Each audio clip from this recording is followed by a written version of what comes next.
Hola, ¿qué tal estáis? Espero que muy bien. Bienvenidos a vuestro canal Espiritualidad Práctica. Continuamos con el estudio sobre la simbología del éxodo del pueblo de Israel hacia la tierra prometida. En el vídeo anterior completamos el estudio sobre el tabernáculo, la morada de Dios con su pueblo en el desierto.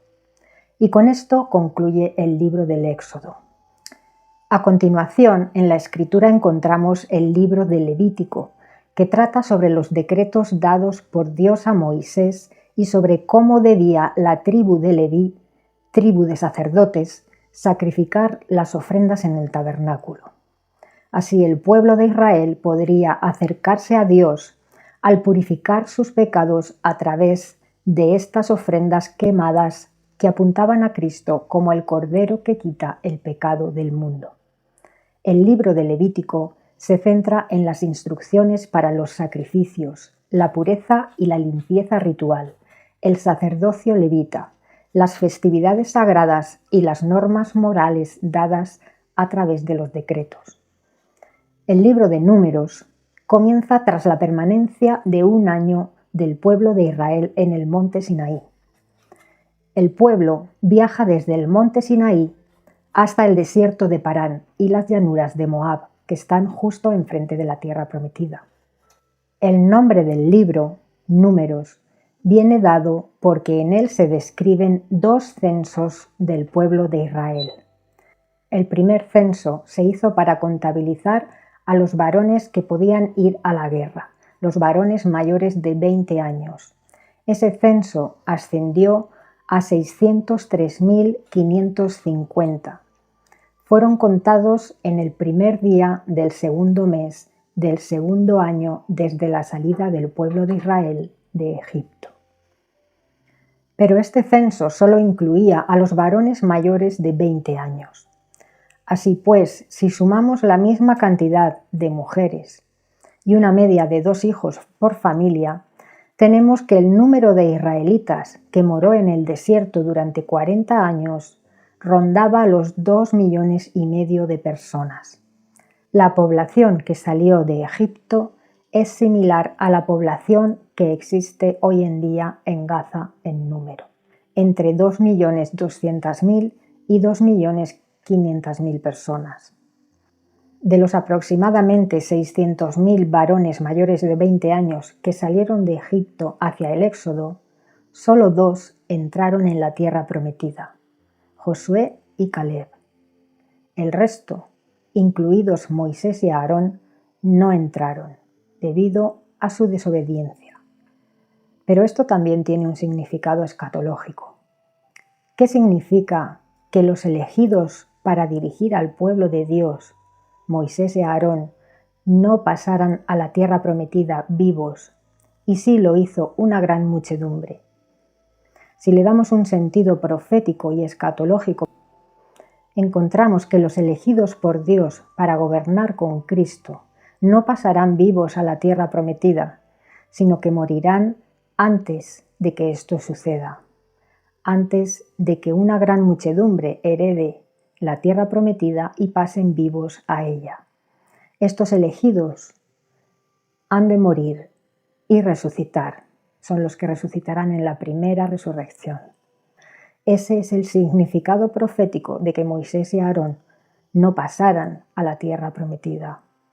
Significa que habrá un pequeño grupo, los elegidos por Dios para gobernar con Cristo, que morirán antes de la segunda venida de Cristo y resucitarán en la primera resurrección. La gran muchedumbre que pasa viva a la nueva tierra son las ovejas de Mateo 25, pero antes de este suceso habrá sucedido la primera resurrección de los que gobiernan con Cristo y el arrebatamiento de los fieles a Cristo. En el desierto nacieron nuevas generaciones y estos son los que llegaron a entrar a la tierra prometida junto con Josué y Caleb, que fueron los únicos que quedaron de los que salieron de Egipto.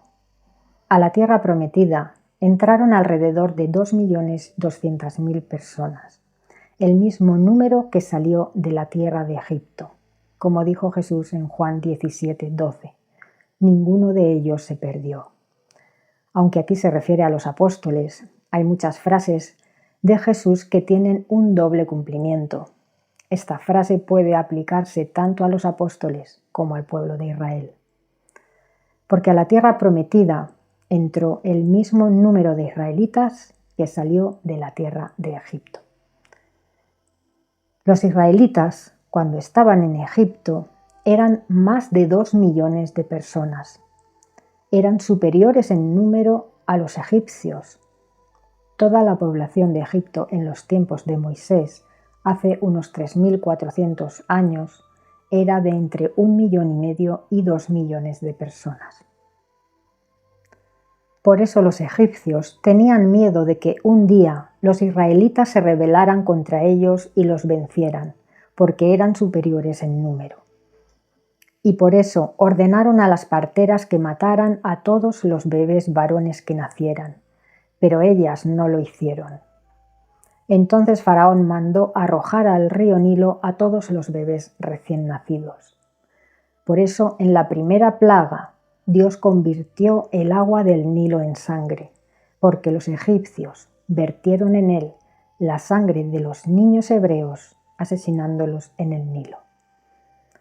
El temor al creciente número de los israelitas, superior ya al de los egipcios, fue también el que hizo que Faraón sometiera a la esclavitud al pueblo de Israel.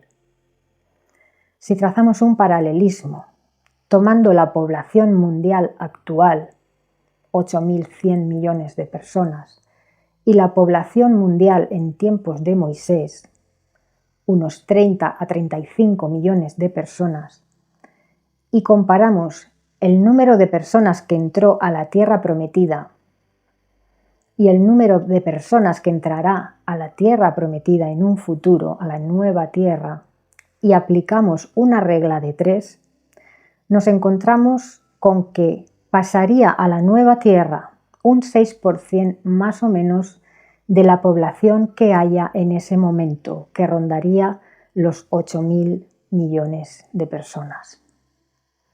Lo que nos da, especulando por supuesto, una cifra de salvos que pasan vivos a la nueva tierra de unos 600 millones de personas. Los otros 7.400 millones se perderían. Estos 600 millones de personas que pasan vivas a la nueva tierra son los primeros en heredar la tierra, son las ovejas de Mateo 25.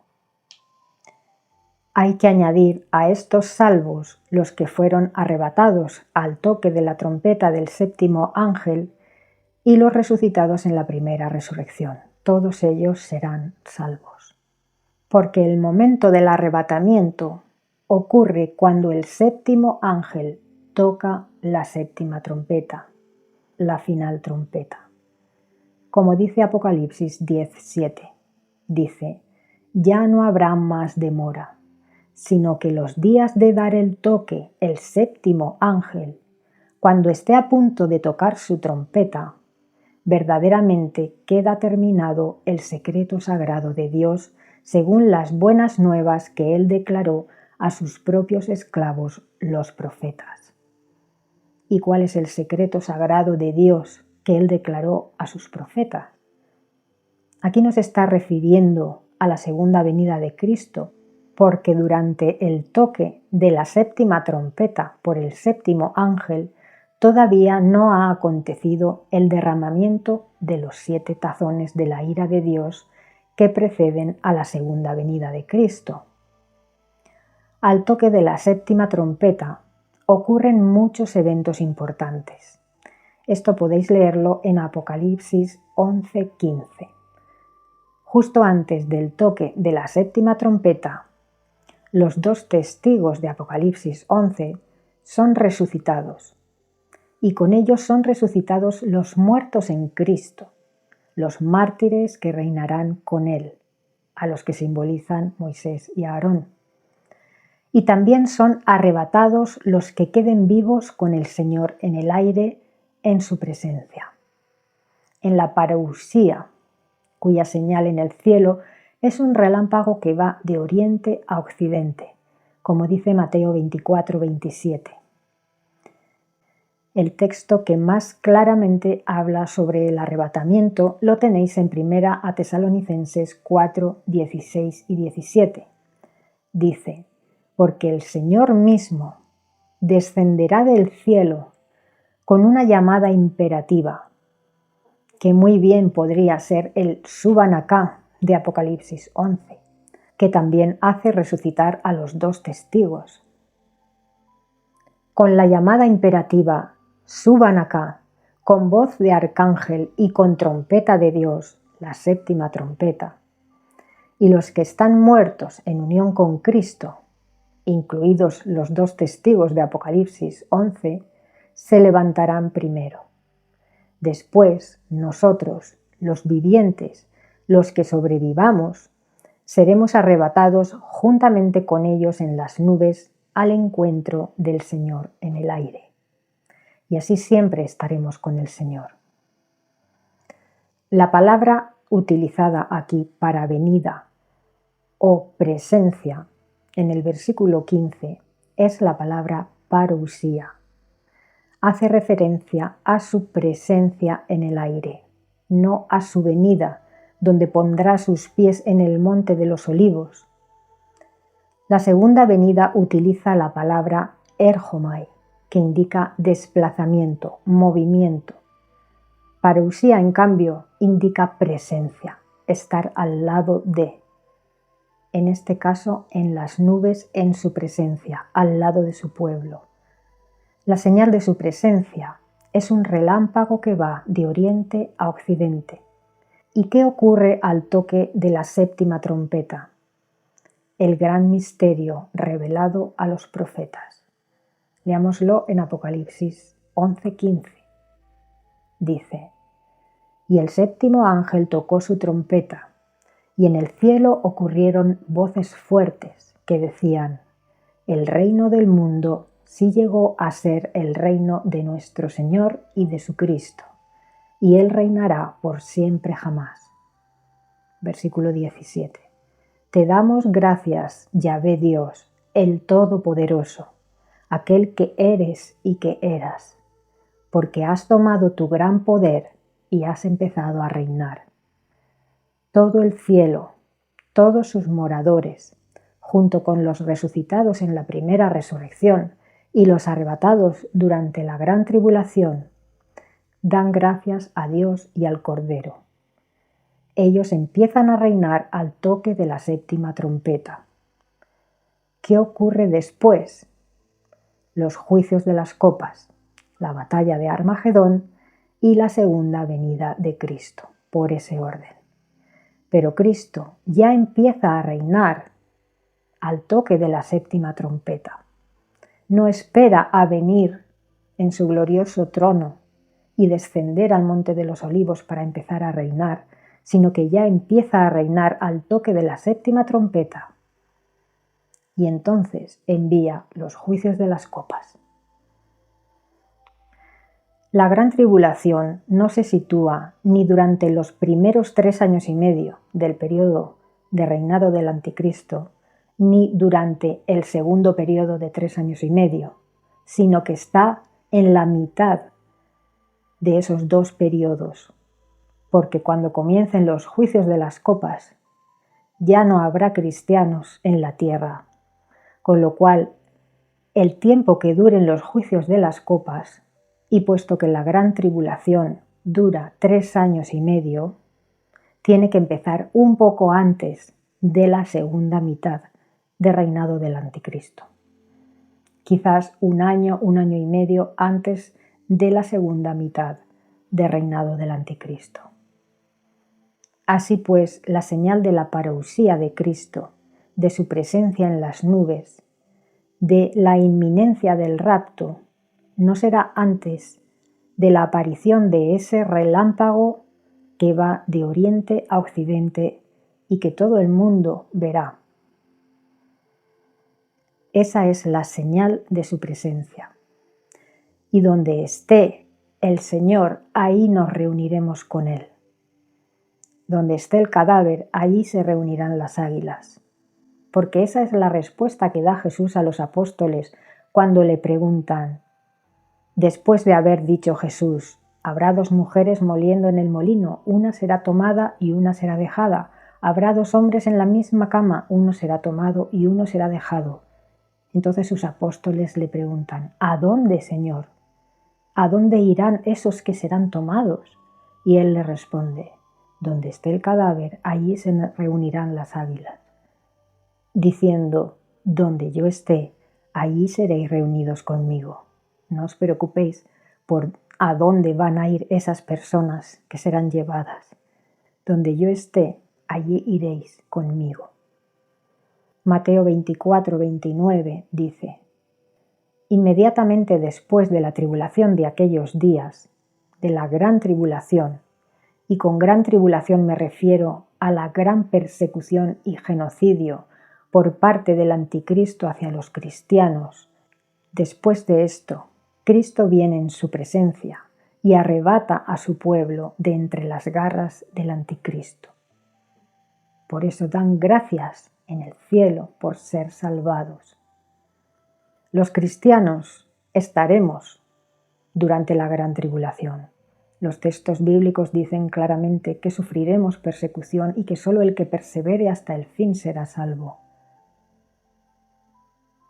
Al mismo tiempo, durante esa gran tribulación estarán aconteciendo los juicios de las trompetas, pero los cristianos habremos sido sellados en la frente para ser protegidos de esos juicios, al igual que fueron protegidos los hebreos al poner la sangre del cordero en los dinteles y las jambas de sus puertas. Ellos fueron librados de la plaga de la muerte de los primogénitos. De igual manera, con este sello en la frente, nosotros seremos librados de los juicios de las trompetas. Y al toque de esa séptima trompeta ocurrirá el arrebatamiento de los cristianos. Y ya no estaremos para los juicios de las copas, porque no hemos sido puestos para ira. El Señor nunca lanzaría su ira contra su pueblo, pero sí el anticristo.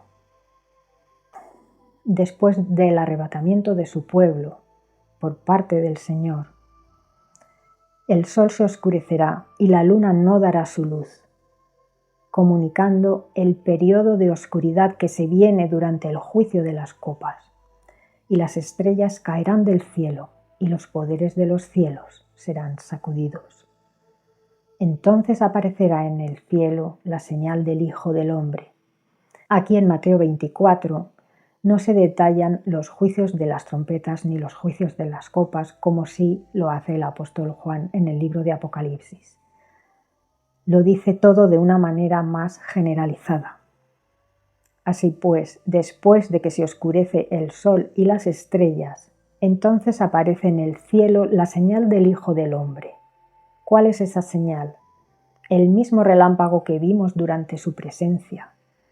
Y además aparece Cristo montado sobre un caballo blanco y seguido de millones de ángeles y de los mártires que lo acompañan. Y entonces todas las tribus de la tierra se golpearán en lamento y verán al Hijo del Hombre viniendo sobre las nubes del cielo con poder y gran gloria. Y él enviará a sus ángeles con un gran sonido de trompeta, y ellos reunirán a los escogidos desde los cuatro vientos, desde un extremo del cielo hasta el otro extremo. Fijaos en la diferencia. Durante el arrebatamiento, no son los ángeles los que nos guían hacia Cristo, sino que nosotros mismos, a la llamada de Cristo, suban acá, hemos de tomar la decisión de si queremos ir con Cristo o quedarnos en este sistema, con nuestros familiares en las cosas materiales. Será una nueva prueba. Él va a llamarnos con su voz, con su llamada imperativa. Nosotros decidimos si vamos o no vamos. Por supuesto, Él tampoco va a dejar ir con Él a todos los que quieran ir, a todo el que diga Señor, Señor. Durante la segunda venida, Él envía a sus ángeles y ellos recogen desde los 4 ángulos de la tierra, a las ovejas, a los escogidos que ayudaron durante la gran tribulación al pueblo de Dios en el exilio. Esa es la diferencia que quiero que veáis. Durante la presencia de Cristo, nosotros somos los que subimos hacia Él, directamente, sin intervención de los ángeles. Y en la segunda venida son los ángeles los que cosechan tanto el trigo como la cizaña. Estas ovejas que son recogidas por los ángeles en la segunda venida de Cristo corresponden al 6% que pasa vivo a la tierra prometida. Son las ovejas de Mateo 25, que el Señor separa de las cabras en su segunda venida. Ellos serán los primeros en heredar la tierra. Son los que ayudaron a los hermanos más pequeños de Cristo, a los que tuvieron que exiliarse por causa de no ponerse la marca de la bestia, a otros países donde esa marca no será obligatoria en tiempos de la gran tribulación. Estas ovejas son los que les dieron de comer, los que les dieron de beber, los vistieron y los acogieron en sus casas como refugiados. Fueron la protección de las alas de águilas que Dios tenía preparada para su pueblo en un nuevo exilio, esta vez forzado por el anticristo, el falso profeta y la imagen del anticristo que obligaba a poner la marca de la bestia y mandaba matar a todo aquel que no la adorase de alguna manera. Continuamos con el estudio del libro de Números. Dijimos que tras la estancia durante 11 meses en el monte Sinaí, el pueblo partió hacia el desierto de Parán y las llanuras de Moab. Os dejo un mapa donde indica el recorrido que hizo el pueblo de Israel por el desierto en su éxodo hacia la tierra prometida.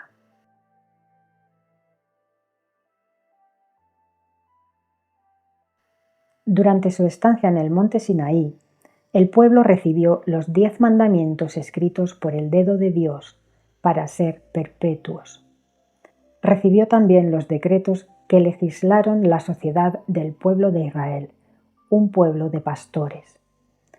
Al pie del monte Sinaí construyeron también el tabernáculo y se organizó el sacerdocio. El tabernáculo debía estar en el centro del campamento, indicando que Dios es el corazón de su pueblo, el centro de sus vidas.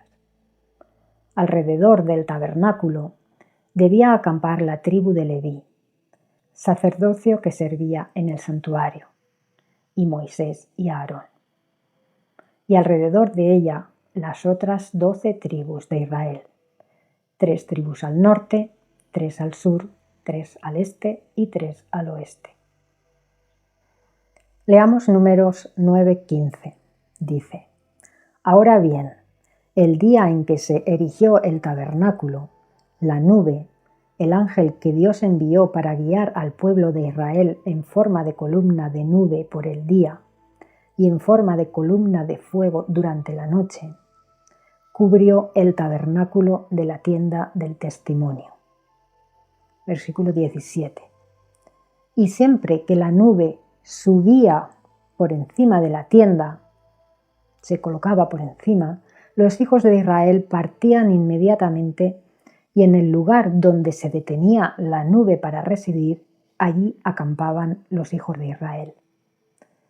Cuando partían, el arca de la alianza era transportada delante del pueblo por 4 sacerdotes levitas de la familia de Coat. Si alguien tocaba el arca directamente, moría en el acto, por su intensa energía y poder. Al arca de la alianza le seguía la tribu de Judá, a esta la tribu de Isaacar y a esta la tribu de Zabulón. Detrás de estas 3 tribus, los hijos de Gersón y Merari transportaban el tabernáculo. Detrás del tabernáculo marchaban las tribus de Rubén, Simeón y Gad. Detrás de ellos marchaba la familia de Coat transportando los enseres del tabernáculo. Y por último marchaban las tribus de Benjamín, Efraín y Manasés. El capítulo 11 de Números narra cómo el pueblo de Israel volvió a quejarse del maná y a pedir carne llorando.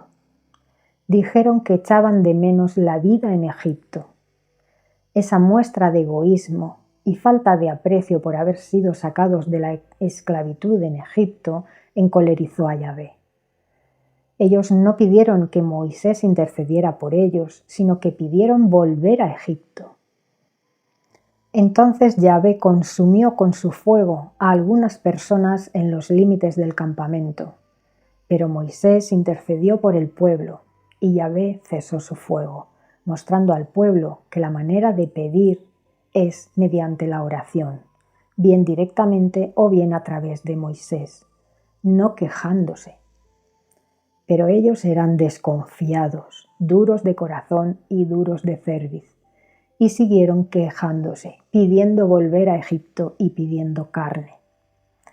Así que Yahvé les envió carne, les envió una plaga de codornices, de las que comieron durante un mes completo hasta aborrecerlas. Pero después Yahvé hirió al pueblo con una matanza sumamente grande. En el capítulo 12 de Números se cuenta cómo Miriam y Aarón empezaron a hablar contra Moisés porque él se había casado con una mujer cusita, una mujer del sur de Egipto. Esto implica cuestionamiento sobre el liderazgo y la toma de decisiones de Moisés, y también implica envidia porque Dios muchas veces hablaba solo con Moisés y no con ellos. Ellos dijeron, ¿acaso solamente habla Dios con Moisés? ¿No habla también a través de nosotros? Pero Dios dejó claro a Miriam y a Aarón que Moisés hablaba directamente con él, no a través de sueños, sino directamente. Yahvé, para mostrar que la murmuración, la crítica, la falta de confianza en quien Dios ha elegido como su mediador y la envidia son cosas inmundas y detestables a Dios, él hirió con lepra a Miriam durante 7 días, y ella quedó inmunda y fue llevada fuera del campamento durante 7 días. Después de esto, cuando ya Miriam fue incorporada al campamento, el pueblo de Israel acampó en el desierto de Parán, en Cadés, cerca de Canaán. Y Yahvé dijo a Moisés que enviaran 12 hombres, uno por cada tribu, para espiar la tierra de Canaán, para ver si la tierra era fértil y cómo eran sus habitantes. Esto fue durante 40 días. Estos 12 hombres, uno de cada tribu, partieron hacia Canaán, y cuando llegaron a Hebrón, allí vieron a los hijos de Anac, el gigante, y vieron también que los frutos que cultivaban también eran gigantes, así que tomaron un racimo de uvas para mostrárselo al pueblo, y tuvieron que llevarlo entre 2 hombres, con ayuda de una barra sobre sus hombros, debido al gran tamaño del racimo de uvas. También llevaron enormes granadas e higos. Cuando llegó el momento de informarles sobre la tierra, solo Josué y Caleb dieron buenos informes. Dijeron que verdaderamente esa tierra era muy fértil, manaba leche y miel. Ellos dijeron en Números 13, 30 al 33, «Subamos directamente y de seguro tomaremos posesión de la tierra, porque ciertamente podemos prevalecer sobre ella». Pero los otros 10 hombres enviados a explorar la tierra dijeron, «No podemos subir contra la gente porque es más fuerte que nosotros». Y siguieron presentando a los hijos de Israel un informe malo acerca de la tierra que habían espiado, diciendo, «Es una tierra que se come a sus habitantes, y toda la gente que vimos en medio de ella son hombres de tamaño extraordinario». Efectivamente, los gigantes, como dice el libro de Enoc, devoraban todo y también comían carne humana. El versículo 33 dice, «Allí vimos a los Nefilim, los hijos de Anac, que son de los Nefilim, de modo que llegamos a ser a nuestros propios ojos como saltamontes, y asimismo llegamos a ser a los ojos de ellos. Así pues, en la tierra prometida había gigantes.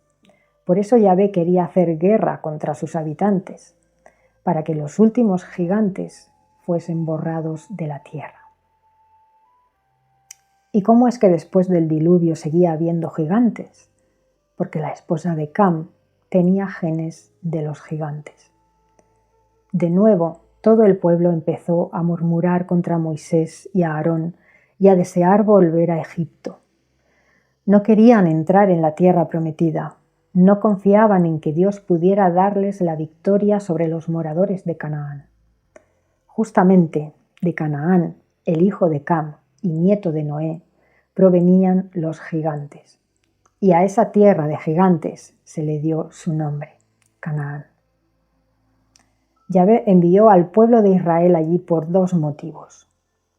Primero, para sacarlos de la esclavitud en Egipto y darles como herencia una tierra fértil, una tierra que emana leche y miel.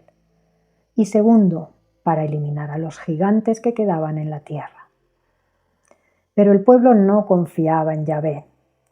Es más, se reunieron para nombrar un nuevo líder que los llevara de vuelta a Egipto y querían lapidar a Josué y a Caleb por decir: no teman a la gente de esa tierra, Yahvé está con nosotros. Entonces Yahvé dijo a Moisés: déjame herir con peste a este pueblo incrédulo e irrespetuoso, y déjame hacer de ti una nación más grande y más poderosa que ellos. Pero Moisés rogó a Dios que perdonara la vida al pueblo, y que si era su voluntad castigara a los culpables de la rebelión. Así que Yahvé concluyó que todos los niños menores de 20 años y las mujeres pasarían a la tierra junto con Josué y Caleb. Pero todos los rebeldes y murmuradores mayores de 20 años que fueron censados en el primer censo para ir a la guerra no pasarían, morirían en el desierto. Ellos morirían en el desierto y sus hijos serían pastores en el desierto por 40 años, un año por cada día que estuvieron explorando la tierra de Canaán. Cuando el pueblo escuchó esto, se arrepintió y reconoció que había pecado, y quisieron entrar en Canaán. Moisés les advirtió: no entren ahora, porque Dios no está con ustedes.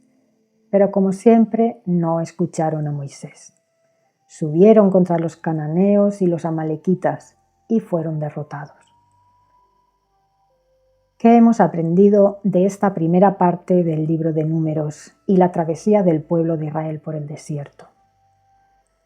Que Dios nos ofrece la maravillosa oportunidad de pasar a la tierra prometida en un futuro, a la nueva tierra, pero la nueva humanidad, la que tendrá acceso a esa tierra renovada que emana leche y miel, será una humanidad con el espíritu de Josué y Caleb. Una humanidad que durante la dura travesía que supone vivir en este sistema inicuo, que no calma nuestro hambre ni nuestra sed espiritual, a pesar de las dificultades, incluso de la tribulación y la persecución que sufriremos en un futuro no lejano, sigue teniendo plena confianza en Dios. La humanidad que entrará en la nueva tierra será una humanidad con una fe que mueve montañas. Además, será una humanidad mansa, como lo era Moisés, y no es ni rebelde ni murmuradora, ni teme a lo que ha de venir. Por muy fuerte que parezca el enemigo o por mucho poder y apoyo que tenga el anticristo, sean cuales sean las amenazas y las represalias del anticristo, el pueblo de Dios siempre tendrá la mirada puesta en la nueva tierra, en el nuevo pacto, en la nueva humanidad, en el reino de los cielos en la tierra, bajo un gobierno justo y verdadero.